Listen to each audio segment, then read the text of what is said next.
This video is presented by Western and Southern Financial Group, a game plan for your financial future. Every great team starts with a strong foundation, and your future should too. With life insurance built like a championship roster, Western and Southern helps protect what matters most so you can focus on winning today while planning for tomorrow. Whether you're just starting out your journey, building your dynasty, or ready to retire like a champion, Western and Southern has the right play for your life stage. Visit westernsouthern.com to get your free life insurance quote today. Western and Southern, built to win.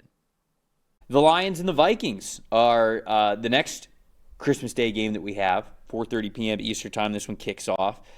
The Lions are eliminated from the playoffs with a loss here. So the Lions, I think, need help as well. Like they're not a control your own destiny type of a team, but if they lose this one, it's over. They have to win both, and they need the Packers to lose both of their games. Okay, so they need the Packers to lose both. Okay, whew. That's tough sledding anytime you need a team to lose out and you need to win out. That and one for the Packers suddenly looms very large. That's helping them out a lot right now. That's true. And we've talked a lot about ties here on this show, and here they are playing a big role in the Lions season, maybe coming down to it, with the Packers and the Lions seasons coming down to it. Talk to me about the Vikings.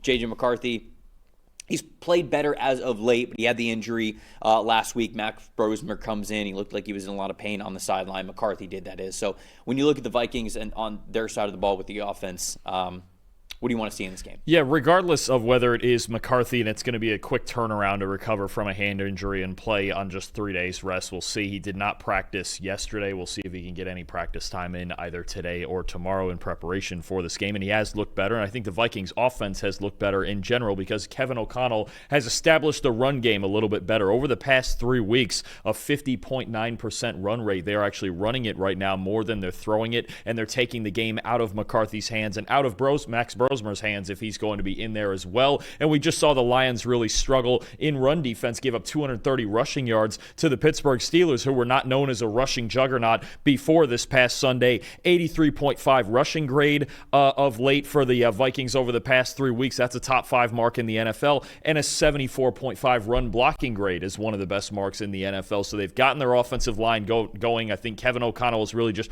found a rhythm on early downs of getting this team to run the football and setting up his offense the way that he wants to with play-action passing. So they're going to want to run the football against this Lions team. For as much as the secondary is struggling for Detroit, you still want to set things up properly, and that's what Pittsburgh did to beat them in this last game too. And the Lions, like you mentioned, coming out playing desperate football, but I think if the Vikings can come out and establish the pace of the run game like they have been the last couple of weeks, like as it has been with either McCarthy or with Max Brosmer, they take a lot of pressure off of either of those quarterbacks to go out there and dominate. I think the same is there for Detroit too. What was the stat that you had about their record? They're rushing for less than 100? I believe they are now under 100 designed rushing yards. Was it like 0-7? I actually think they're 0-7 under 100 designed rushing yards, and they're 8-0 with 100. They have to get to at least 100 designed rushing yards. So last week they had 11 carries. This is against the Steelers. So when I say last week, I mean 2 days ago. 11 carries, 16 total yards between Jahmyr Gibbs and David Montgomery. Now, Gibbs had a big day as a receiver. He had 13 targets, 10 catches, 66 yards, and a touchdown. So, that's obviously, he's still part of the offense when it comes to who he is as a receiver. But specifically running the football, they just didn't do it very much, and they weren't very successful at it. If you go back to when these two teams lined up in Week 9, the Lions and the Vikings, this was another game where the Lions struggled. They had 20 carries, 65 rushing yards. That's it. So, if it's going to be a slugfest where the Vikings kind of have the Lions' number when it comes to run defense, I don't love the Lions running away with this one. Even if it's Max Brosmer in there, even if the offense is going to be, tough to come by that Vikings offense that we have seen over the last, I would say, I guess, the course of this season, it's sometimes looked really tough for them. But if the Lions can't run the football, I think anything is on the table. I think that this one's going to, the final score that I have isn't really close. I think it's going to be close for the majority of the game, and then I do think there will come a point in the second half where the Lions pull away. I think Detroit wins this game. The final score that I have is 28-17. So I think that they will pull away, but I do think for the majority of this game, maybe 2 quarters, 2.5 quarters, I think this could be closer. But at some point, whether it's early or late, I think the Lions will snap out of it, and I think they'll have a series or two where they look unstoppable. They'll be able to score a couple of touchdowns, and they'll be able to put this game away. I just wonder, especially if it's Max Brosmer playing, and he played reasonably well in the second half against the Giants in their win over the Giants in New York. I just wonder if the Vikings have enough, right, to keep right. Up.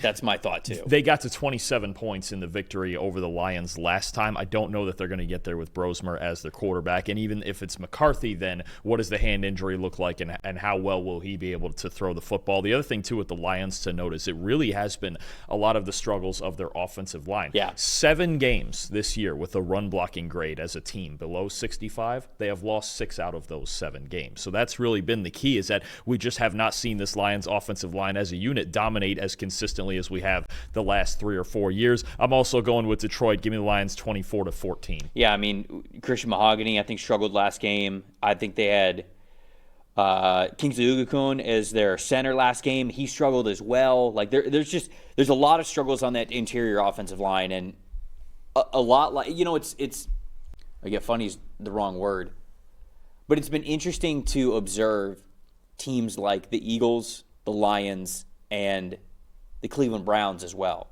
because I would say 3 or 4 years ago, we would have told you that these 3 offensive lines probably the best in the NFL, right? I mean, like it was constantly those 3. They were at the very worst within the top 5. Maybe there would have been a couple of other teams who were playing really well who might have been in that mix, but these were the best offensive lines in the NFL.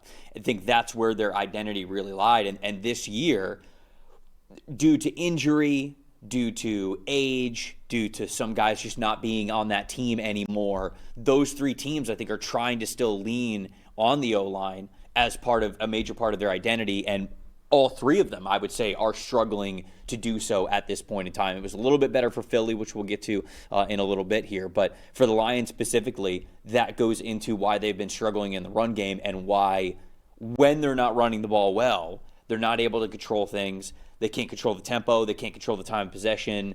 They can't control how much they put on Jared Goff's plate, which is something that you've talked about before. So that's what I think has made things tough for the Lions. But ultimately, I am with you. I do think that they win this game. And I think that they'll have enough on offense to come away with it. Does it feel weird, real quick before we finish this one, does it feel weird that considering, how much we talk about the Lions, and they're obviously supposed to be in playoff contention, NFC contention, and really how strange that the Vikings season has gone, and yet these 2 teams are separated by 1 game in the standings? Minnesota's climbed up to that point? Do the Vikings feel like the weirdest 7-8 team ever? Yes. If they win this game, if the Vikings win this game, there's a legitimate chance the Lions actually finish in last place. Which feels very, very strange, that considering, again, these 2 teams' paths, that they're so close in the standings. I saw a Vikings fan, I can't remember if this was on this show, somebody in the chat, or if it was on NFLSE, but they were saying that they hope the Lions lose out. There's a Lions fan was saying that they hope the Lions lose out because they're not going to make noise in the playoffs this year anyways, in order to get a 4th place schedule next year. Because it's huge, right? Yeah. You're in the toughest division in the NFL. Vikings, I think, are going to be more healthy. They're going to be better. They're going to bounce back next year. We're seeing what the Chicago Bears are. We're seeing what the Green Bay Packers are. And the Green Bay Packers have dealt with a lot of injury. Imagine them more healthy. They're going to be up there in Super Bowl conversations when we're talking about this next August and September, right? You're in the toughest division in the NFL.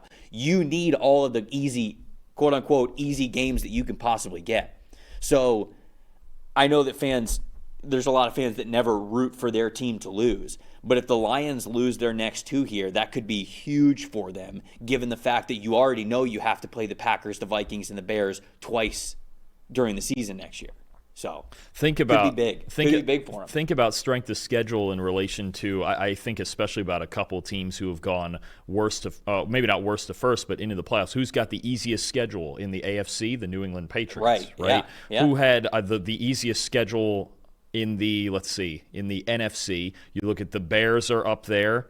I think the Bears they've had the easiest schedule in the NFC. The 49ers were another team coming into the season that people thought could take advantage of an easy schedule. Yep. I believe they were in last place last season. So you look at some of those teams that do get set up right. And again, preseason strength of schedule is tough to deal with because so much changes in the league year to year. But those are a couple teams I think about: the Patriots, the Bears, and the 49ers going from last place to possibly, or I certainly actually all three of them are locked into playoff berths now. It does make a little bit of a difference there, and you talk about the Lions trying to bounce back. Maybe that'll help them a little bit after playing really hard schedules the last couple Walt of in the years. chat saying he could see the Lions drafting that Penn State guard, which is Vega Wane. That's a good call. I think he'd be pretty great for them. He'd really help them in pass protection as well. I think him and Tate Ratledge would be a really good 1-2 combo. I think they probably, there. in that case, I would think they might move Ratledge to center at that point.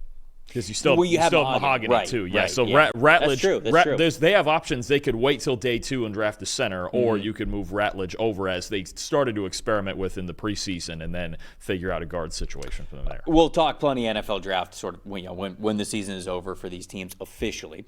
Everyone's got takes. Numbers have truth. And the truth is, most people are betting with emotion. Sportsbooks feed on it. TikTok gurus sell it. The hype machine runs on it. That's how you lose. PFF is different. You're betting with winning data. The same data trusted by all 32 NFL teams and the sharpest minds in the game. PFF betting tools take every prop, every matchup, every angle, and run them through our custom models. Built on the best football data in the world. What comes back is your edge. Simple, sharp, and built to win. Want to go deeper? PFF puts a pro-level analytics department in your hands, giving you the same insights teams use to find every advantage. Build your game plan with matchup analysis. Project every snap, every matchup, and every edge before kickoff. Because the smartest plays start long before Sunday. Hit rates show how a player performs against their prop and against defenses built the same way. It's the data that gives you real confidence in every pick. Next, Key Insights translates PFF data into the story behind every matchup, giving you the why that powers your bets. From coverage schemes to defensive looks, it's the context that turns raw numbers into winning decisions.